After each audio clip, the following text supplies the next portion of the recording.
François Hollande en avait fait une priorité. La loi Macron conserve donc son esprit. Le Conseil constitutionnel a finalement retoqué une vingtaine d'articles sur les 308 que comporte la loi.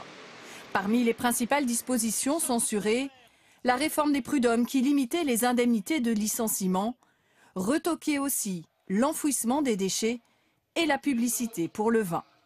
Les sages considèrent que ces deux dernières mesures n'ont rien à faire dans ce texte de loi. Elles devront donc repasser par le Parlement.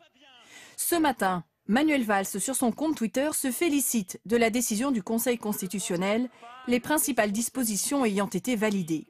Le gouvernement avait été obligé de recourir à 3 reprises au 49.3 pour imposer en force la loi Macron.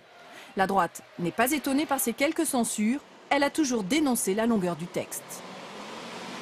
Il faut éviter d'avoir des textes avec plus de 200 articles, fourre-tout, où il y a tout et n'importe quoi, ce qui fait que d'ailleurs les parlementaires très légitimement se disent puisque de toute façon on parle de 30 ou 40 sujets, on n'est plus à 3-4 sujets près.